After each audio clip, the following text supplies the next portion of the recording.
लाल की जय। जय जय श्री राधे जय श्याम। हरि ओम तत्सत। श्रीमते रामचंद्राय नमः। नमः। ओम नमः स्वादित चरण कमल मकरंदाय भक्त जनमानस निवासाय श्री रामचंद्राय कृष्णाय वासुदेवाय हे परमात्मने क्लेशनाशाय गोपाय नमः। सीतानाथ समारंभां श्रीरामानंदाय मध्यमाम्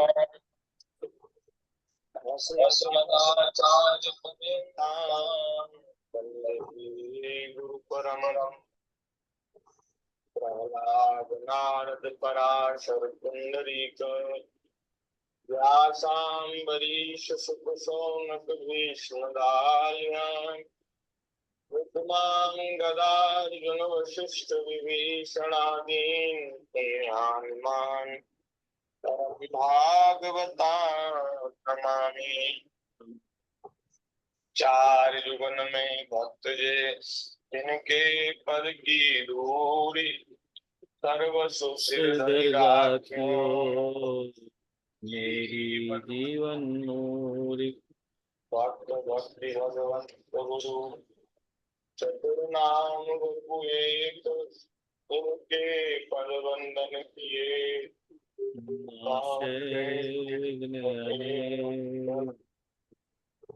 जय राम जय जय राम। Recording in progress. जय जय राम। श्री राम जय राम जय जय राम। श्री राम जय राम जय जय राम। श्री राम जय जय राम। श्री राम जय जय राम। श्री राम जय राम जय जय राम। श्री राम जय राम जय जय राम। सीताराम जय सीताराम। सीताराम जय सीताराम। सीताराम जय सीताराम। सीताराम जय सीताराम। राधे श्याम जय राधे श्याम जय राधे श्याम जय राधे श्याम। राधे श्याम जय राधे श्याम। राधे श्याम जय राधे श्याम।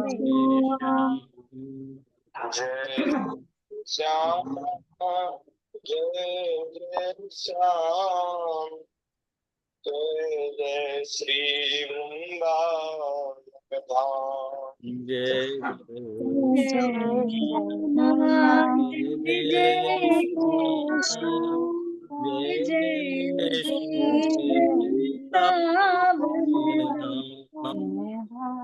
जय जय श्री ब्रजमंडल धाम। जय जय जय जय श्री ब्रज मंडल धाम। श्री राम जय राम जय जय श्री राम जय राम जय जय राम। श्री सीतारामचंद्र भगवान की श्री वृंदावन बिहारी लाल की जय।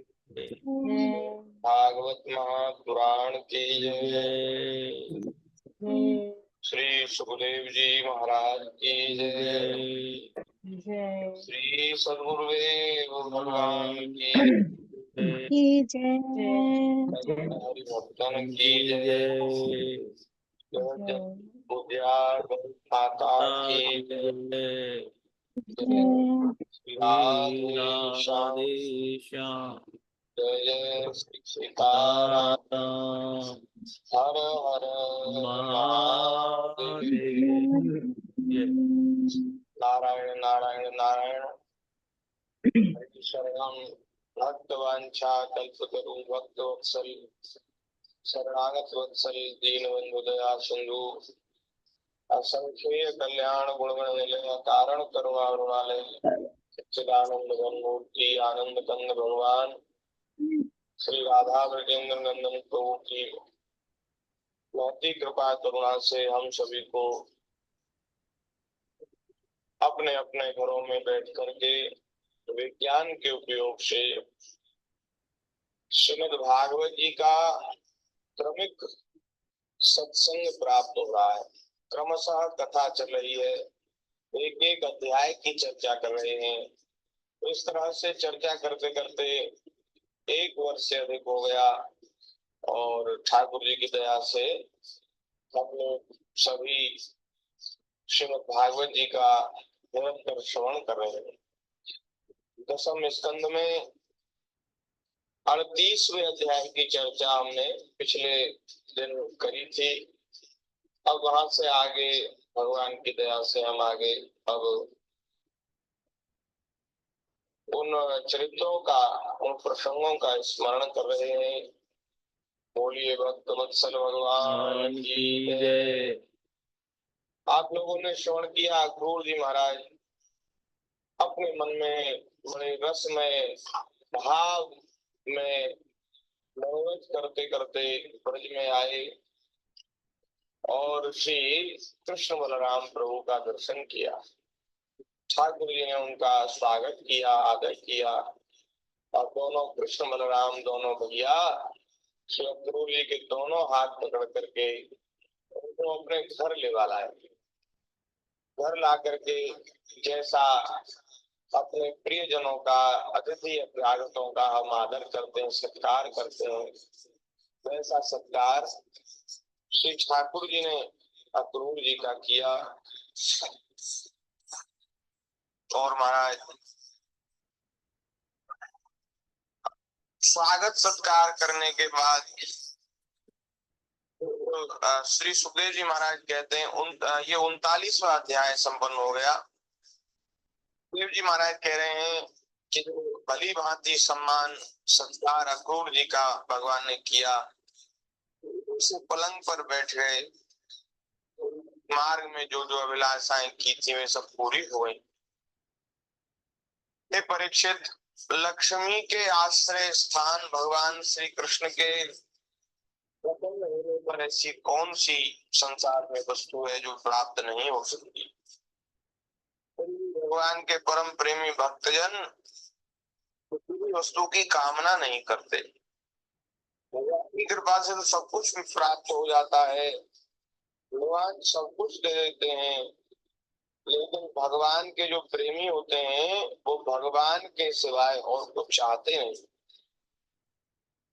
हे देवकी नंदन, श्री सुखदेव जी कह रहे देवकी नंदन भगवान श्री कृष्ण ने सायंकाल का भोजन करने के बाद अक्रूर जी के पास जाकर अपने स्वजन संबंधियों के साथ कंस का व्यवहार और उनके आगे के कार्यक्रम के संबंध में पूछा।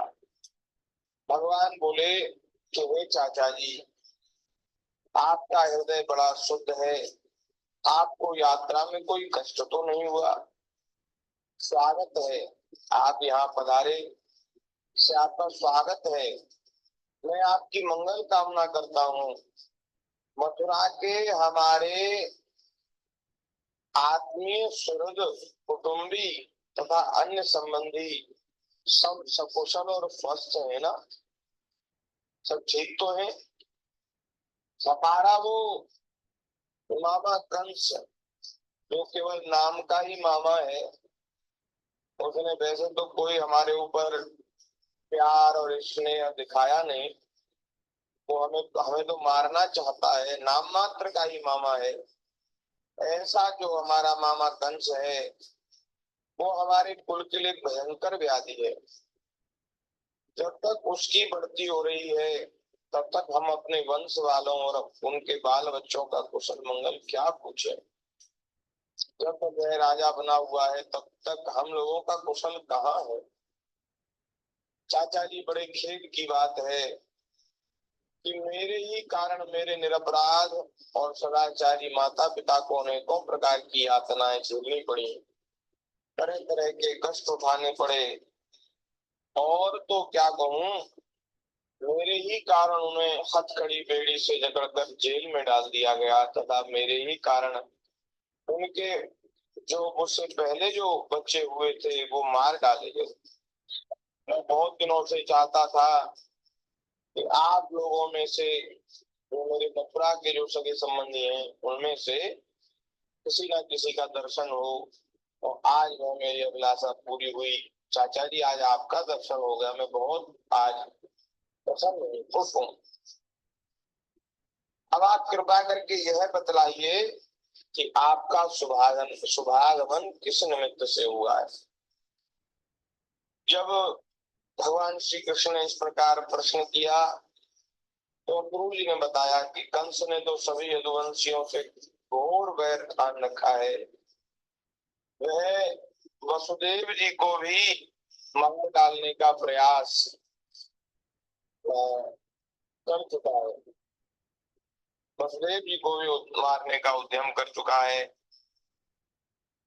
अक्रूर जी ने कंस का संदेश और जिस उद्देश्य से उसने स्वयं अक्रूर जी को दूत बनाकर भेजा था, और नारद जी ने जिस प्रकार वसुदेव जी के घर कृष्ण के जन्म लेने का वृत्तांत उसको बता दिया था, तो तब कह सुनाया।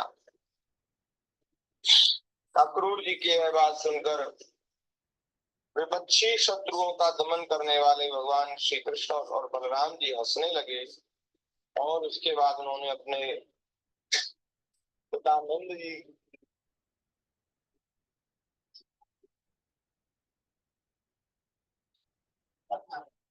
लकड़ी कैसे होनी चाहिए, सब गोपों को आज्ञा दी कि सारा गोरस एकत्र करो, मीट की सामग्री ले लो और छकड़े जोड़ो। कल प्रातः काल ही हम सब मथुरा की यात्रा करेंगे और वहां चलकर राजा कंस को गोरस देंगे, दूध दही घी देंगे। और वहां एक बहुत बहुत बड़ा उत्सव हो रहा है, उसे देखने के लिए देश की सारी प्रजा इकट्ठी हो रही है, हम लोग भी उसे देखेंगे। वन बाबा ने गांव के कोतवाल के द्वारा यह घोषणा सारे ब्रज में करवा दी। परीक्षित, जब गोपियों ने सुना कि हमारे मनमोहन श्याम सुंदर और गौर सुंदर बलराम जी उनको ले जाने के लिए, मथुरा ले जाने के लिए अक्रूर जी ब्रज में आए हैं और श्री कृष्ण बलराम कल सवेरे चले जाएंगे, तो महाराज उनको बड़ा कष्ट हुआ, वे व्याकुल हो गई। भगवान श्री कृष्ण के मथुरा जाने की बात सुनते ही बहुतों के हृदय में ऐसी जलन हुई, गर्म सांस चलने लगी, मुक्तबल कुमला गया, और बहुतों की दशा ऐसी हो गई कि वे अचेत हो गई। और महाराज उन्हें अपने शरीर की सुध नहीं रही।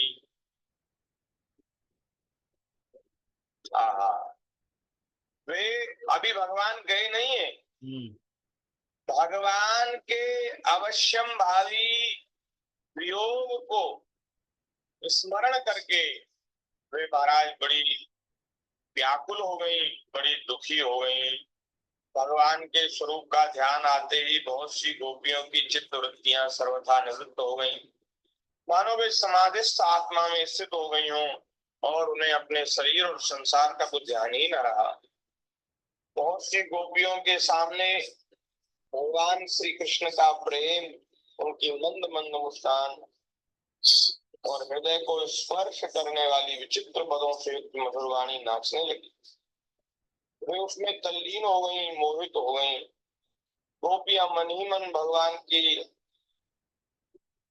चाल, भाव भंगिमा, प्रेम भरी मुस्कान, चितवन, सारे शोकों को मिटा देने वाली छिछोलियां तथा उदारता भरी लीलाओं का चिंतन करने लगी और उनके विरह के भय से कातर हो गई। उनका हृदय, उनका जीवन सब कुछ भगवान के प्रति समर्पित था। उनकी आंखों से आंसू बह रहे थे। वे झुंड की झुंड इकट्ठी होकर इस प्रकार कहने लगी। गोपियां कहने लगी, धन्य है विधाता, तुम सब कुछ विधान करते हो, परंतु तुम्हारे हृदय में दया का लेश नहीं है। विधाता, तुम्हारे हृदय में दया का लेश नहीं है। पहले तो तुम सौहार्द और प्रेम से जगत के प्राणियों को एक दूसरे के साथ जोड़ देते हो और उन्हें आपस में एक कर देते हो, मिला देते हो।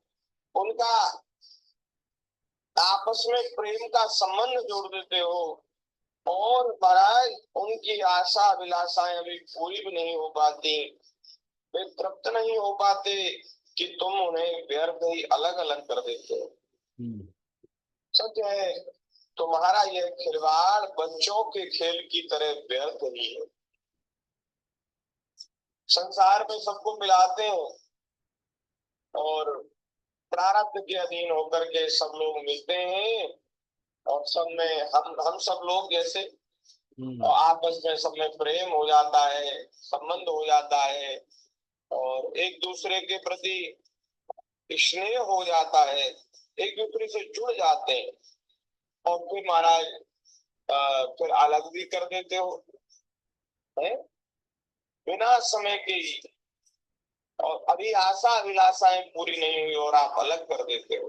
तो ये विधाता का खिलवाड़ है। इसलिए गोपियां कह रही हैं कि हे विधाता, तुम्हारे हृदय में दया नहीं है। यह कितने दुख की बात है। तुमने पहले हमें प्रेम का वितरण करने वाले श्याम सुंदर का मुखकमल दिखलाया। आहा, कितना सुंदर है वह। काले काले घुंघराले बाल कपोलों पर झलक रहे हैं।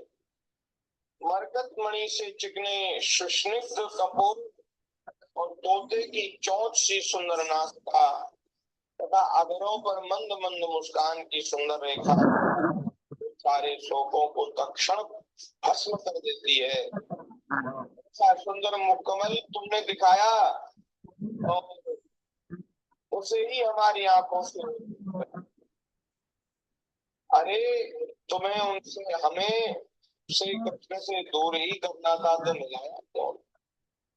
लेकिन यही महाराज संसार की चाल, यहाँ मिलते हैं लेकिन मिलते हैं बिछुड़ने के लिए मिलते हैं। तो यहाँ तो सब ये चलता है।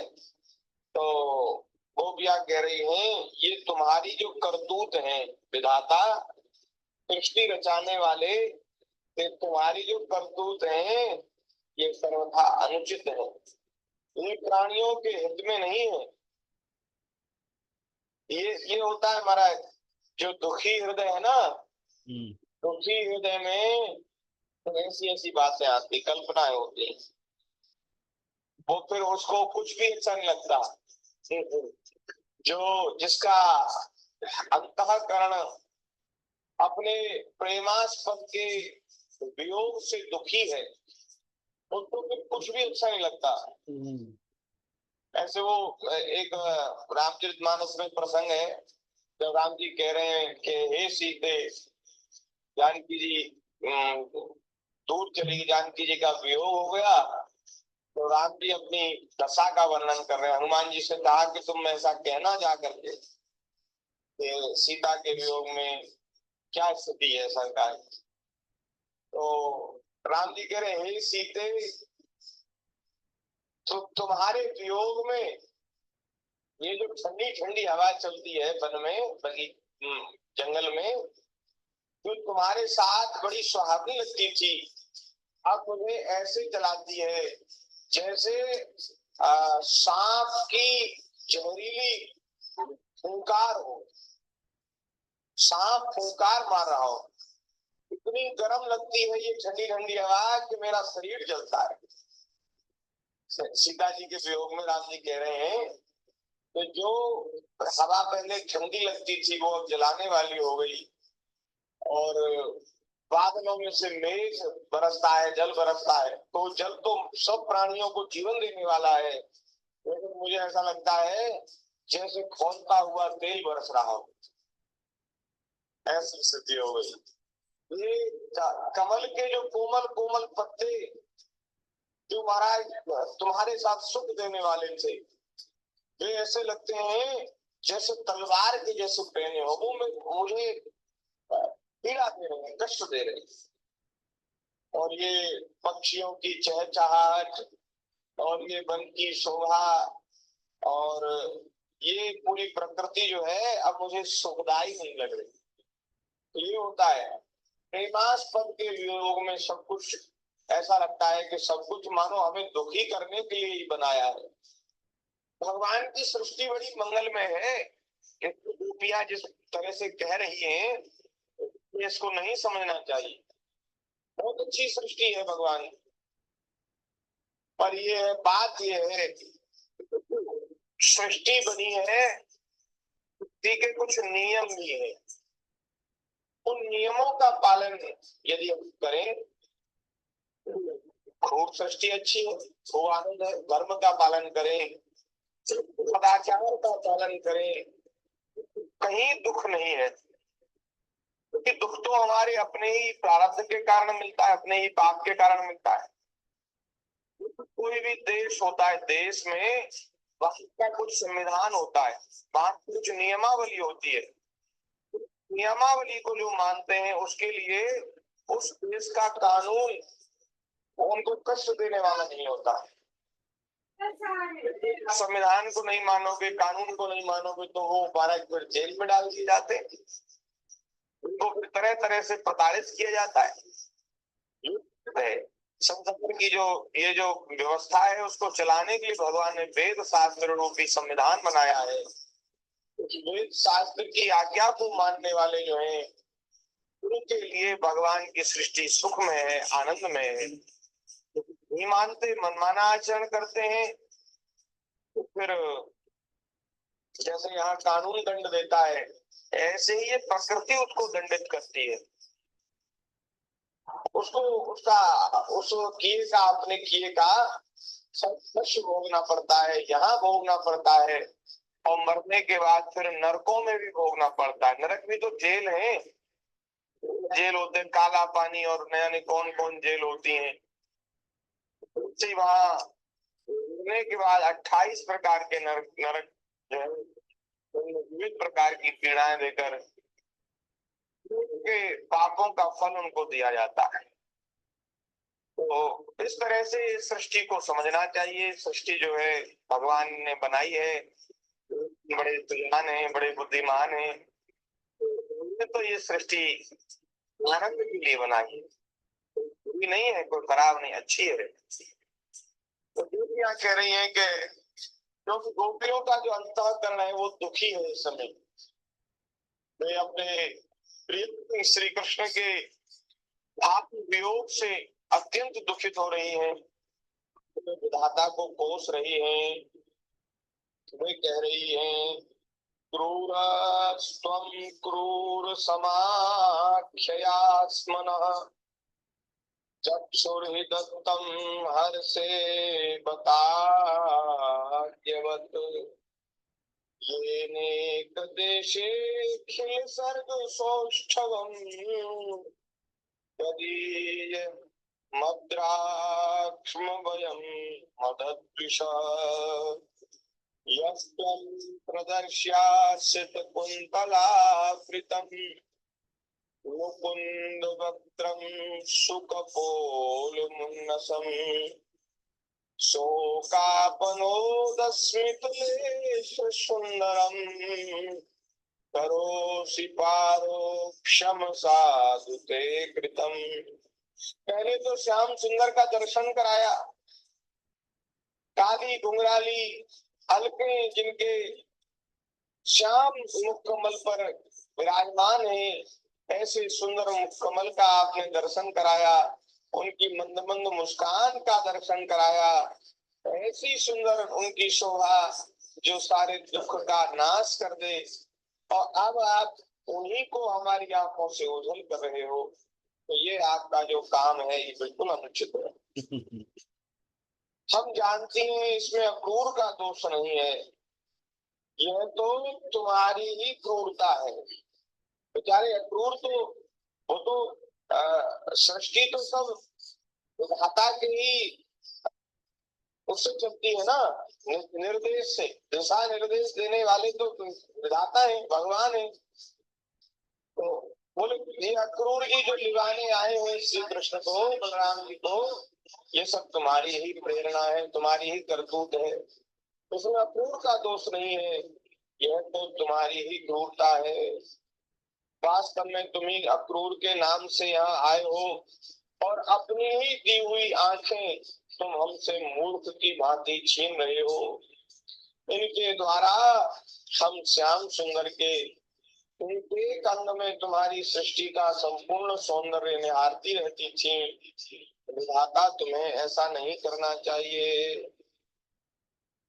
ननंद सुनु क्षण भंग सौहृद समीक्षते न स्वपिता तुराबत विहाय गेहा स्वजनान् तान् पतीन् तद्दास्य मत्सोपगता नवप्रिय। एक सखी कहने लगी, अहो विधाता को भी तुम क्यों कोस रही हो सखी, क्यों कोसते रही हो?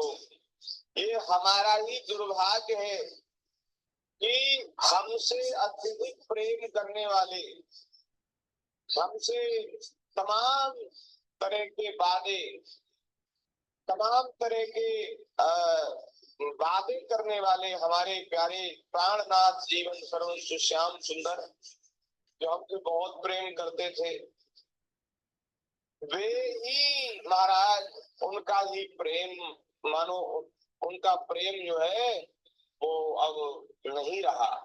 उनका हृदय जो पहले हमसे प्रेम करता था, वो प्रेम अब उनका नहीं रहा। उन्होंने हमसे प्रेम करना बंद कर दिया। अरे ये हम लोगों का ही दुर्भाग्य है कि जो नंद नंदन श्याम सुंदर हमारे प्रियतम, वे हम लोगों को छोड़कर जाने के लिए तैयार हो गए। हमने तो ऐसा सुना है कि अब सवेरे जाना है, इसलिए रात से ही तैयारी करने लगे दोनों भैया। अरे नहीं तो मना कर देते ना, अक्रूर जी से मना कर देते, बोले हमें नहीं जाना, हम तो यही रहेंगे, अब तो अपनी गोपियों के पास रहेंगे, अपनी यशोदा भैया के पास रहेंगे, अपने सखाओं के साथ रहेंगे, मना कर देते। लेकिन ऐसा लगता है कि श्याम सुंदर को नए नए लोगों से नेह लगाने की वो पड़ गई है। देखो तो सही, इनका सौहार्द, इनका प्रेम एक क्षण में ही कहाँ चला गया। सब तो अपने घर द्वार, स्वजन संबंधी, पति पुत्र आदि को छोड़कर इनकी दासी बनी, और इन्हीं के लिए आज हमारा हृदय शोकातुर हो रहा है। परंतु ये ऐसे मतलबी हैं कि हमारी ओर देखते तक नहीं। आज की रात प्रातः काल, आज की रात का प्रातः काल मथुरा की स्त्रियों के लिए निश्चय ही बड़ा मंगलमय होगा। सुखम प्रभाता रजनीयमाशिषा सत्या बहु पुरयोषिताम ध्रुवम। रोज सवेरे सवेरे हम अपना मंगल प्रभात करने के लिए श्री कृष्ण का मुख कमल देखती थी, लेकिन अब हमारा सौभाग्य बीत गया, नष्ट हो गया। अब तो मथुरा की जो स्त्रियां हैं, उनका सौभाग्य उदित होने वाला है, उनका मंगल प्रभात होने वाला है, क्योंकि आज रात बीतने के बाद सवेरे ही श्री कृष्ण चले जाएंगे। और नंदगांव से मथुरा पहुंचने में कितनी देर लगेगी? मथुरा पहुंच करके वे अपने सौंदर्य का दर्शन, अपने सुंदर मुखमल का दर्शन मथुरापुरी की स्त्रियों को कराएंगे, इसलिए उनका मंगल प्रभात हो जाएगा। आज उनकी बहुत दिनों की अभिलाषाएं, इच्छाएं अवश्य ही पूरी हो जाएंगी जब हमारे ब्रजराज श्याम सुंदर अपनी तिरछी चितवन और मंद मंद मुस्कान से युक्त मुखारविंद का मादक मधु वितरण करते हुए मथुरापुरी में प्रवेश करेंगे, तब वे उसका पान करके धन्य धन्य हो जाएंगी। तासाम मुकुंदो मधुमंजुभाषितेरः गृहीत चित्तः परवान् मनस्व्यपि कथं पुनर्नः प्रत्याश्यते बलात् ग्राम्याः सलज्ज स्मित विभ्रमेर्भ्रमन्। यद्यपि हमारे श्याम सुंदर धैर्यवान होने के साथ ही नंद बाबा आदि गुरुजनों की आज्ञा में रहते हैं, तथापि मथुरा की युवतियां अपने सुंदर मधुर वचनों से इनका चित्त परवश अपनी ओर खींच लेंगी और ये उनकी सलज्ज मुस्कान तथा विलासपूर्ण भाव भंगिमा से वहीं रह जाएंगे। लगता है फिर हम गवार ग्वालिनों के पास से लौट कर नहीं आएंगे। क्यों आने लगे हम गवारों के पास? अरे वे नगर की, मथुरा नगर की, मथुरापुरी की स्त्रियां इनके चित्त को आकर्षित कर लेंगी, तो फिर इनको हमारी याद थोड़ी ना आवेगी। धन्य है आज हमारे श्याम सुंदर का दर्शन करके मथुरा के सब वृषणिवंशी, यदुवंशी और दासारह, भोज, अंधक आदि जो भगवान के कुटुंब के लोग हैं, वे सब भगवान का दर्शन करेंगे और उनके नेत्र अवश्य ही धन्य हो जाएंगे। आज उनके यहाँ महान उत्सव होगा। साथ ही जो लोग यहाँ से मथुरा जाते हुए रमा रमण गुण सागर नट नागर देवकी नंदन श्याम सुंदर का मार्ग में दर्शन करेंगे, वे भी निहाल हो जाएंगे। सखी, अक्रूर जो है कितना निष्ठुर है, कितना हृदयहीन है। अक्रूर को भला बुरा कह रही है। इधर तो हम गोपियां इतनी दुखित हो रही हैं, पर यह हमारे परम नंद दुलारे श्याम सुंदर को हमारी आंखों से ओझल करके अपने साथ ले जाना चाहता है। हम लोगों को ये दो बात कहकर धीरज भी नहीं बनाता, आश्वासन भी नहीं देता। पुरुष का, इसके हृदय में दया का लेश नहीं। क्रूर पुरुष का अक्रूर नाम किसने रखा? क्रूर होना चाहिए, क्रूरता ना हो, जिसके हृदय में क्रूरता ना हो। इनका नाम तो होना चाहिए क्रूर। क्रूर का नाम किसने रख दिया? क्रूर। बताओ, इनका नाम अक्रूर कैसे होना चाहिए? कि इनको किनको क्या कहें? अरे अपने ही लगे धोखा देने लगे तो दूसरों को क्या कहें? हमारे प्राण वल्लभ श्याम सुंदर ये क्या कम निष्ठुर हैं?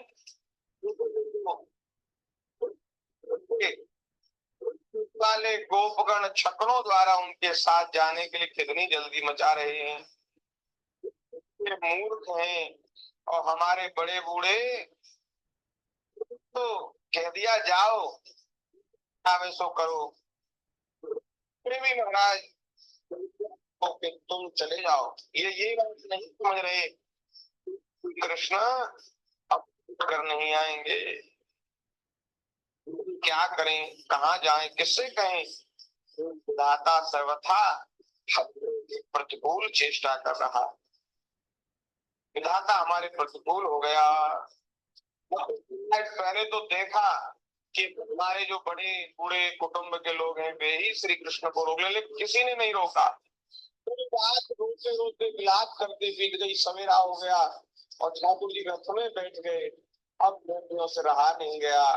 उन्होंने कहा, हरी गोपियों, ये लज्जा शर्म रख करके हमारा काम नहीं बनेगा। लज्जा का त्याग करो और इन श्री कृष्ण के रथ के आगे जाकर खड़ी हो जाओ। कहीं तो लेट जाओ, कह दो कि तुम्हें जाना है, जाओ।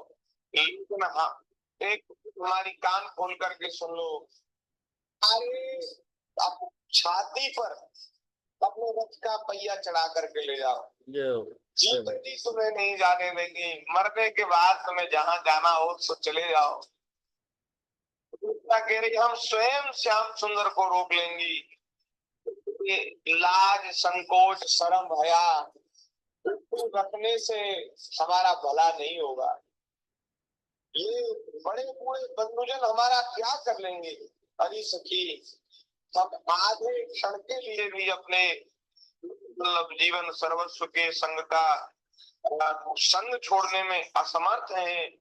तो दुर्भाग्य ने हम सामने उनका वियोग उपस्थित करा के हमारे चित्त को विनष्ट और व्याकुल कर दिया। किंतु जी हम रहेंगी भक्तवत्सल भगवान की इनको नहीं विराम कर वत्सल भगवान की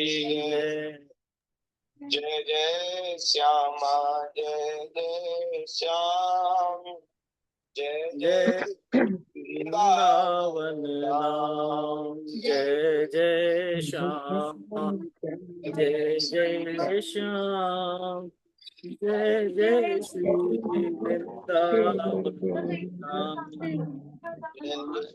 श्यामा जय जय श्याम जय जय श्री वृंदावन धाम जय श्यामा जय जय श्याम जय जय श्याम जय जय श्री वृंदावन धाम मंडल धाम जय जय श्री